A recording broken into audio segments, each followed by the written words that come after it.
te recommande d'être prudent, Astro. Oui, maman. Mon père m'a prêté ses super jumelles à rayons infrarouges. Je vais pouvoir observer la comète mieux que tout le monde. Les jeunes membres du club d'astronomie de Futurapolis sont priés de se présenter à la porte 7. Allons-y.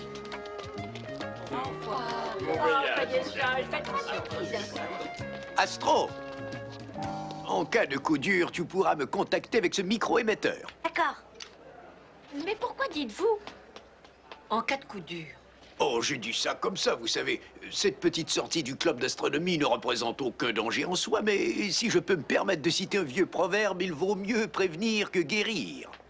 Toutes les activités de nos chers petits sont programmées, surveillées et réglées par ordinateur. Je ne vois pas ce qu'on peut demander de plus. N'empêche que nos chers petits, comme vous les appelez, me semblent un peu jeunes pour voyager seuls. Je vous rappelle que cette sortie a pour but de les aguerrir, précisément. Je fais confiance à mon Mathias. Quoi qu'à dire vrai, je suis tout de même anxieuse.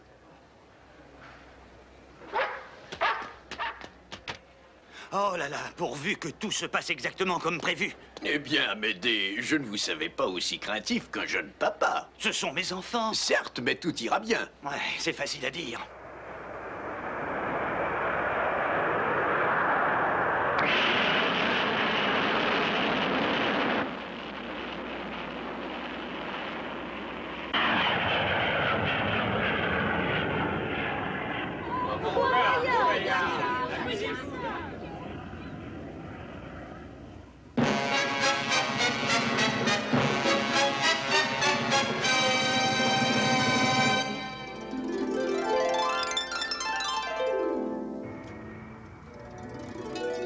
La Terre est belle vue d'en haut. Elle est aussi belle vue d'en bas. Il en faut plus que ça pour m'épater. J'ai déjà fait des voyages dans le cosmos, moi. Tu es à peine installé que tu commences à manger. Ce n'est pas de ma faute si j'ai toujours faim. Moi aussi, j'ai un petit creux. J'ai emporté tout ce qu'il faut. Ces repas pour astronautes ne valent pas un bon petit steak frites. Tu n'as pas le droit de manger en dehors des repas. C'est qu'il mordrait. Théodore a raison. Monsieur Morse nous a dit que chacun de nous devait faire preuve de discipline. Oui, un détail sans importance risque de prendre des proportions.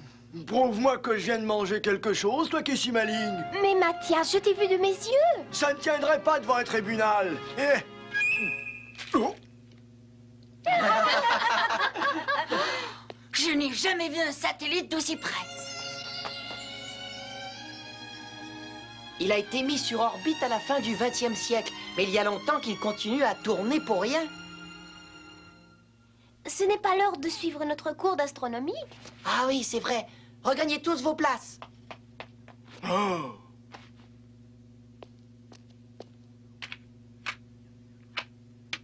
Bonjour, mes enfants, et bienvenue à bord. Je vais vous donner quelques précisions qui, je l'espère, vous aideront à mieux comprendre ce que vous allez voir.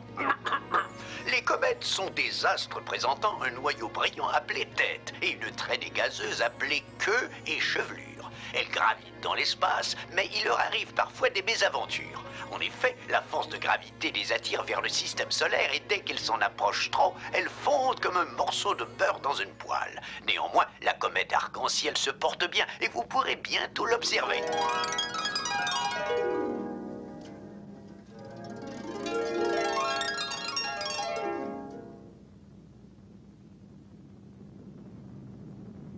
Venez vite voir la comète arc-en-ciel là-bas. Qu'est-ce que tu racontes, Astro? Je ne vois pas de comète. Attention.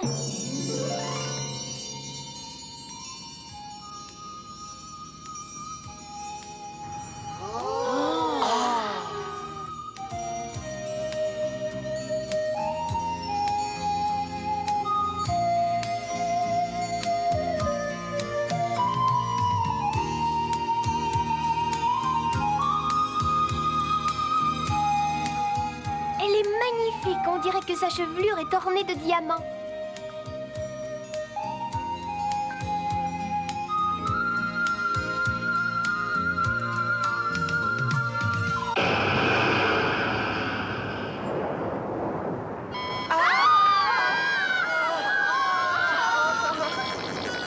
Tout va finir par exploser.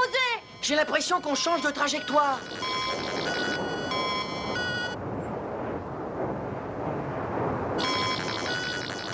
Qu'est-ce qui se passe, Astro? J'aimerais bien le savoir. Ce n'est plus une impression, on a changé de trajectoire. Non, y a pas moyen de la rectifier. Non, les contrôles manuels ne fonctionnent plus. Qu'est-ce qu'on va devenir? Professeur, le vaisseau spatial du club d'astronomie a complètement changé de trajectoire. Quoi?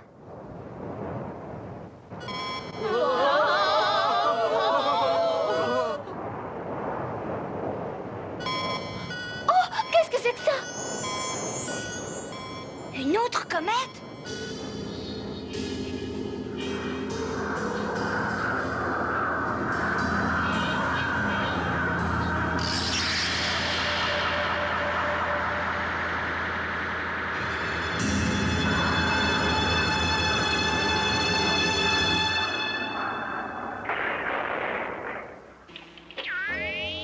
Oh, on ne les voit plus!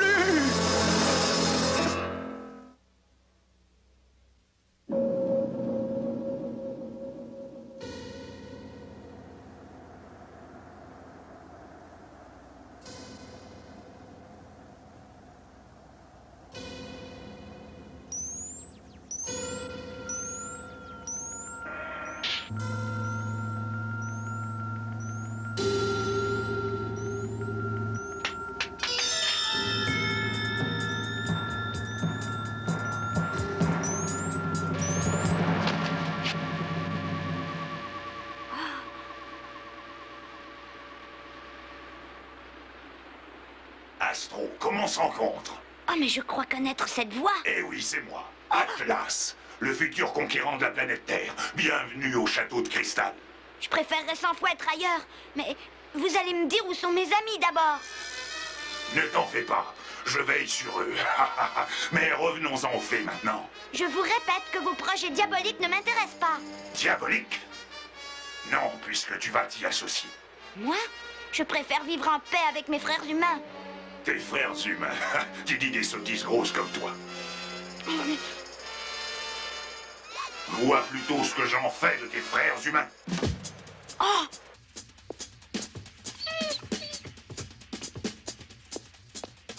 Oh, celui qui porte ça doit avoir une super grosse tête. Il me semble avoir déjà vu cette casquette. Mais c'est la mienne. Elle a drôlement grossi. Astro, Mathias. Hé, je suis là, les copains. Allons-y. Mathias? Je croyais les avoir entendus. Oh, hé, Mathias. Ah! Oh! Ah!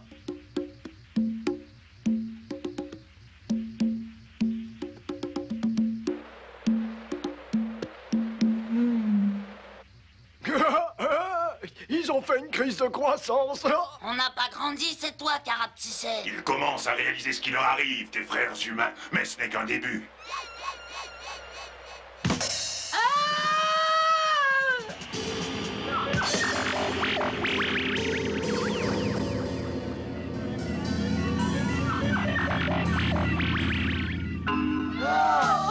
Théodore!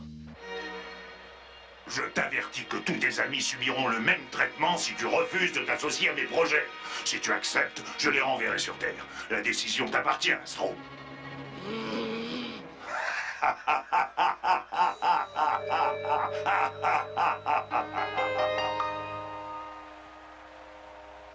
Astro, j'appelle Astro, répondez! Que se passe-t-il? Je n'arrive pas à établir le contact. Dis donc, Théodore, il m'a semblé que tu te moquais de moi tout à l'heure. Je t'ai seulement dit que tu avais rapetissé. Attends un peu! Mathias, il y a mieux à faire que de se disputer.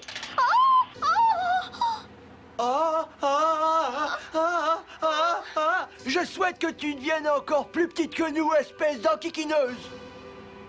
Tu n'as encore rien vu, Astro. Alors, ça vient? Ah! Mathias! Tu as 1 heure pour réfléchir.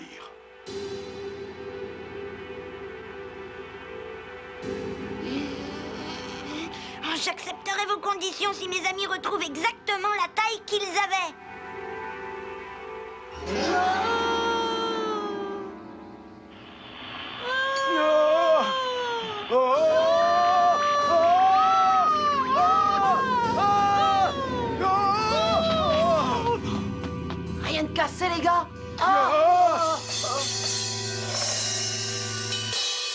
Tout va bien. Oh.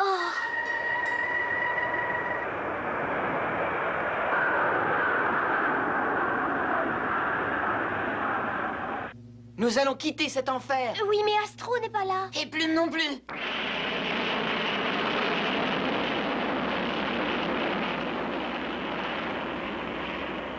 C'est une comète? Mais non, voyons, c'est la Lune, vue sous un autre angle. Hé, les revoilà! Tout est revenu à la normale. Noir! Non, tout n'est pas normal. Si mes calculs sont exacts, professeur, il file droit sur Vénus. Vénus? Qu'est-ce que c'est que cette histoire? La température sur Vénus s'élève à 500 degrés au-dessus de zéro. Ils vont être calcinés.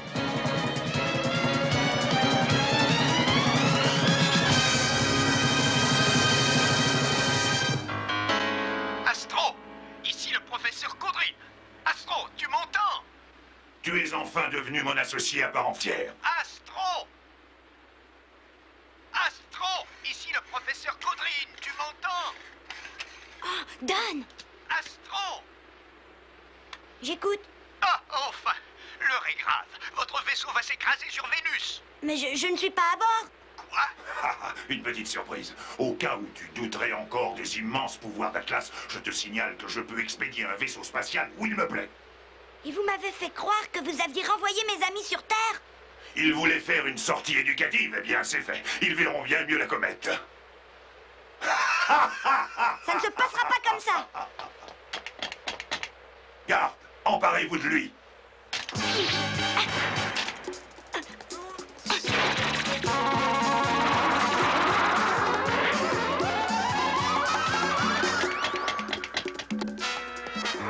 Au revoir.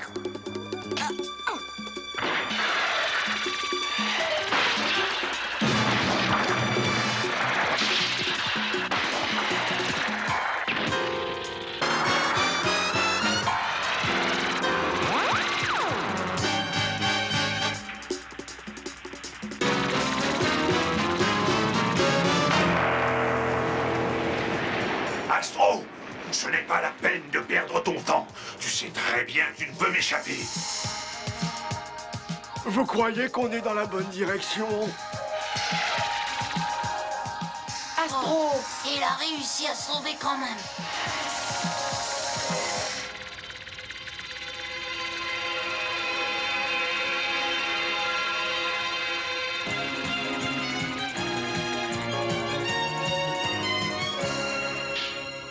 Tiens, ta pile énergétique. Merci, Christophe.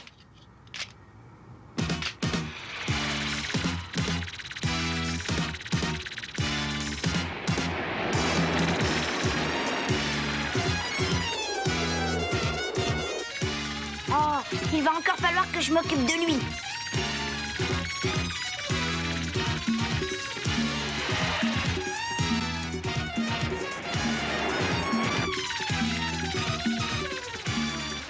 Hé, tu nous fais faire une promenade?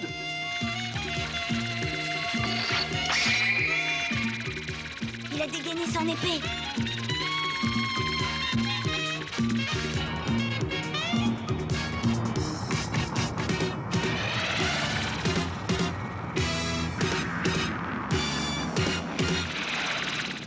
Voilà qui nous enterre sous des rochers à présent. Il a dû attraper le mal de l'espace.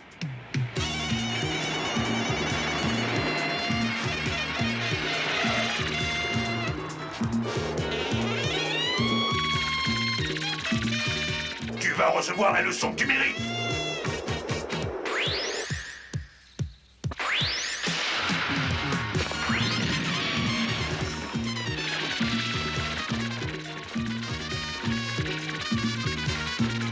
À nous deux.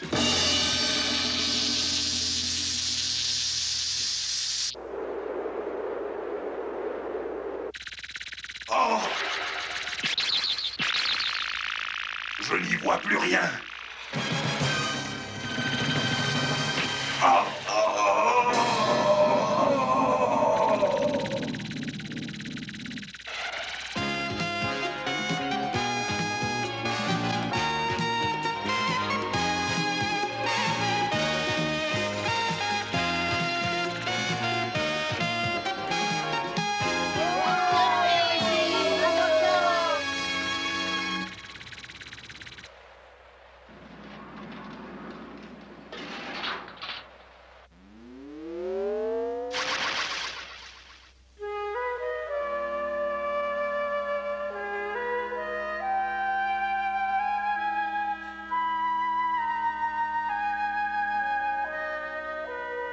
Pourquoi?